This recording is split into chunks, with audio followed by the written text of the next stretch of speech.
In the next 18 months, one of the biggest wealth transfers of our lifetime is going to accelerate. And most people will not lose because they are unlucky. They will lose because they are still spending like the old world is intact. They are buying the wrong assets, financing the wrong lifestyle, and draining cash flow at the exact moment the cycle is turning. Ray Dalio has spent decades studying how empires rise, how debt systems peak, and how ordinary people get crushed when the easy money era ends. And right now, the warning is brutally simple. There are 5 things people keep buying that quietly destroy their ability to survive what comes next. This is not about being cheap. This is not about never enjoying your life. This is about understanding that when a debt cycle enters its final phase, cash flow matters more, flexibility matters more, and capital matters more than appearances. If you keep making normal consumer decisions in an abnormal economic moment, you can spend years digging yourself out of choices that looked harmless at the time. Before we get into the 5 biggest wealth killers, understand the setup.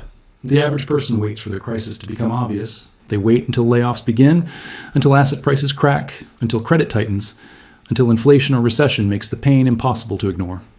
But by the time the headlines are screaming, the people who prepared early already have the advantage. They have liquidity. They have optionality. They can buy when everyone else is forced to sell. Dalio learned this lesson the hard way. Early in his career, he made a bold macro call, went public with it, and got it wrong. Completely wrong. It nearly wiped him out.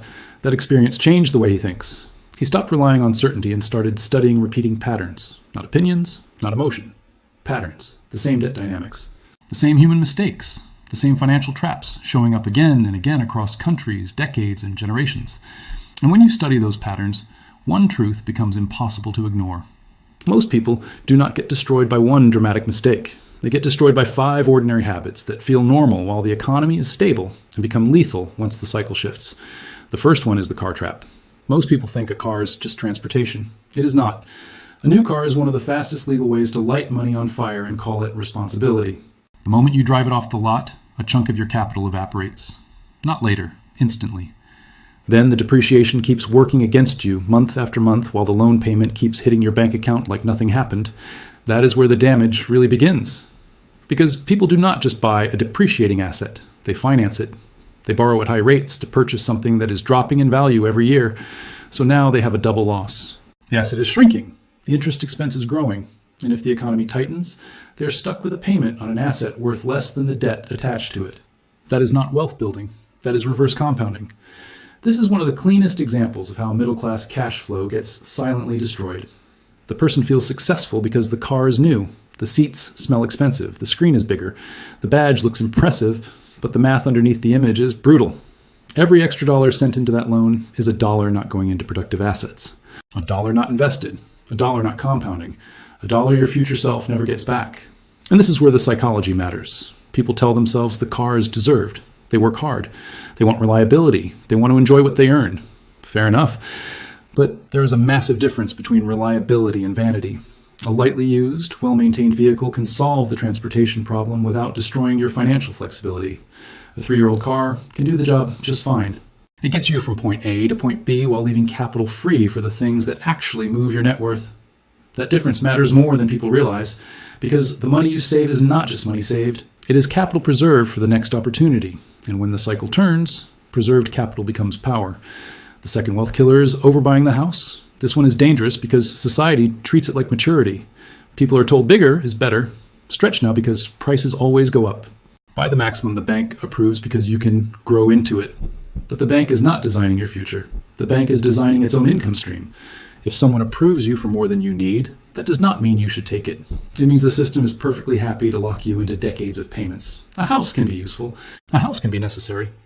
But the way most people buy housing turns it into a trap. They stretch to the edge of affordability, then spend years feeding the mortgage, taxes, insurance, maintenance, repairs, furnishing, upgrades, and endless little expenses that come with trying to keep up the image of a life they were told to want. And what do they get in return?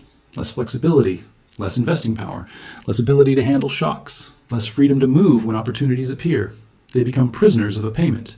That is the part people miss. A giant house can make a person look wealthier while making them less resilient. They can lock a family into a fixed cost structure that only feels manageable when everything goes right. But debt cycles do not care about your perfect scenario. When rates stay high, when income gets disrupted, when markets weaken, the oversized house becomes a source of pressure, not pride. History is full of examples where people treated real estate like a guaranteed elevator up and got trapped for years. Markets can stagnate, values can fall, liquidity can disappear, and even when the house price holds up, the carrying cost still drains your monthly cash flow. So the real question is not just, will this home rise in value? The real question is, how much of my life force is this property consuming every month? If the answer is too much, the house is too expensive. The smarter move is painfully unsexy. Buy less than you can technically afford. Give yourself room. Room to invest, room to breathe, room to survive hard seasons, room to become the buyer when others are panicking. Because when deleveraging arrives, the people with low fixed costs and ready capital do not just survive, they get options. Now let's talk about the third destroyer, because this one looks small and harmless and ends up eating fortunes in slow motion. Food spending, not groceries, not feeding your family.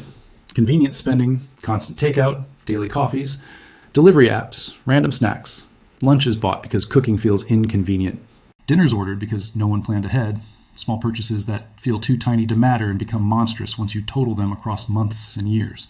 This is where people deceive themselves. They say they cannot invest. They say life is too expensive. They say they will start later when they make more. Then you look at the transactions and discover they are spending hundreds every month on food they barely remember buying. Not because they are evil, not because they are stupid. Because repetition hides the damage. A single purchase feels trivial. A pattern is what destroys wealth. This is the trap of lifestyle leakage. You spend a little because you're tired, a little because you're busy, a little because you deserve it, a little because it is only today. Then today becomes every day. And suddenly thousands of dollars a year are disappearing into convenience. Money that could have been invested, saved, or held in reserve for better opportunities. The point is not to never enjoy a restaurant. The point is to stop acting like unconscious consumption has no long-term cost. The household that learns to cook at home more often, prep food, simplify decisions, and make convenience the exception instead of the default has a massive advantage over time, not because the habit is glamorous, because it creates investable surplus. That surplus matters, especially in the late stage of a debt cycle.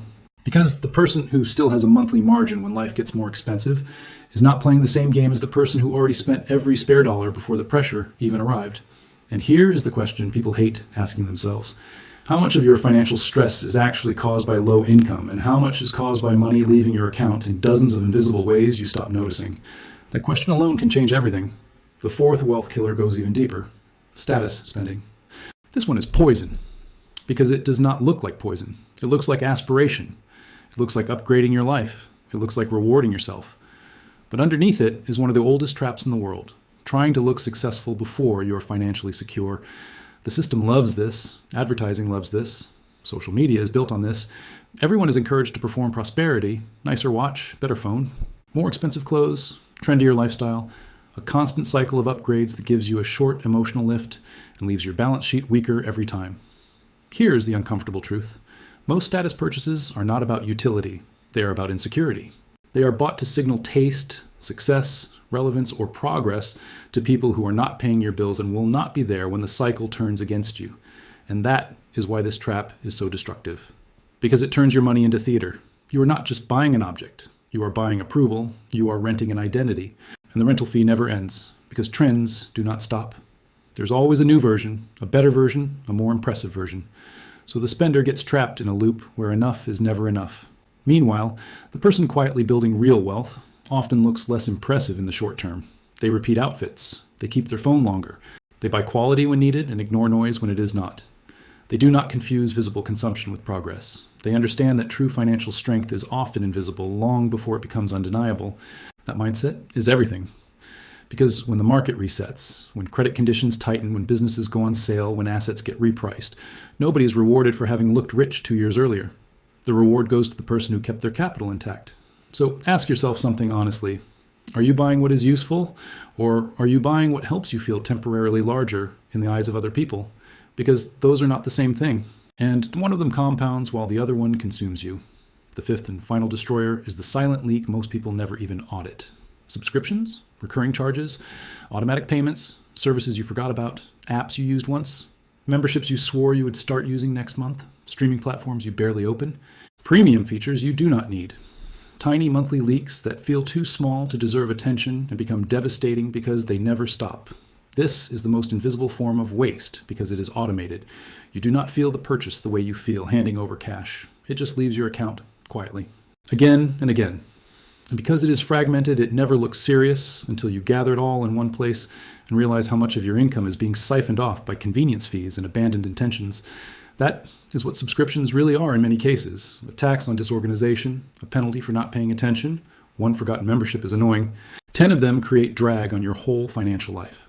And the drag is not only monetary, it is psychological. It trains you to tolerate leakage. It normalizes the idea that money can leave your account without a clear return. That is a dangerous habit in any environment. And it is especially dangerous near the end of a debt cycle when preserving cash flow becomes critical. So do the simple thing most people avoid. Audit everything, every charge, every renewal, every automatic bill. Ask one ruthless question. If this service ended today, would I sign up for it again at the current price? If the answer is no, cancel it. Immediately, not someday, not after one more month. Now. Because this is what all 5 mistakes have in common. They reduce your future buying power to protect your current emotions. The new car protects the ego. The oversized house protects the image. The constant food spending protects convenience. The status purchases protect social identity. The subscriptions protect habit. But none of those things protect your future, and the future is what matters right now. This is where the entire script comes together. We are moving deeper into an environment where debt burdens matter, liquidity matters, resilience matters, and optionality matters. In that environment, the winners are usually not the flashy people. They are the people who can still think clearly when everyone else is reacting emotionally. The people who still have dry powder. The people who cut waste before they were forced to. The people who built a buffer while others built a performance. That is the real wealth transfer. It is not magic. It is not luck. It is not reserved for insiders. It is the transfer that happens when one group lives for appearance and another group lives for positioning. One group enters the downturn overextended. The other enters with cash flow, low fixed costs, and discipline. One group is forced to liquidate. The other group gets to choose. This is why timing matters so much. In the final stretch of a long debt cycle, small financial mistakes become amplified. The same car payment that felt manageable becomes a burden. The same oversized mortgage becomes stress. The same wasteful habits become the reason you cannot invest, cannot save, cannot move, cannot breathe. What looked normal in the easy phase becomes dangerous in the hard phase. And that is why acting now matters more than acting later. Do not wait until the environment punishes you to become disciplined. Become disciplined before the punishment arrives. Cut the vanity, cut the leakage, cut the unnecessary fixed costs, free up capital, strengthen your position, build the habit of choosing long-term strength over short-term image. Because when the transfer accelerates, you do not want to be the person asking what happened. You want to be the person who saw the pattern early and moved before the crowd. And let me make this brutally clear. This is not about living in fear. It is about refusing to stay financially asleep. You do not need perfect predictions. You do not need to time every move. You do need to stop sabotaging yourself with spending habits that make you fragile. That is the whole game. Stop buying the things that weaken your balance sheet. Start protecting the capital that gives you options. Stop financing appearances. Start building actual resilience. Because the next few years are not going to reward people who looked rich. They are going to reward people who stayed liquid, stayed disciplined, and stayed patient long enough to buy when others were forced to retreat. So take a hard look at your life today. Which one of these 5 is quietly draining your future the most? And when the real reset begins, will you be the one getting squeezed or the one ready to take advantage of it? Subscribe if you want more analysis like this, and drop your answer in the comments. The people who win the next cycle usually start by changing one habit before everyone else does.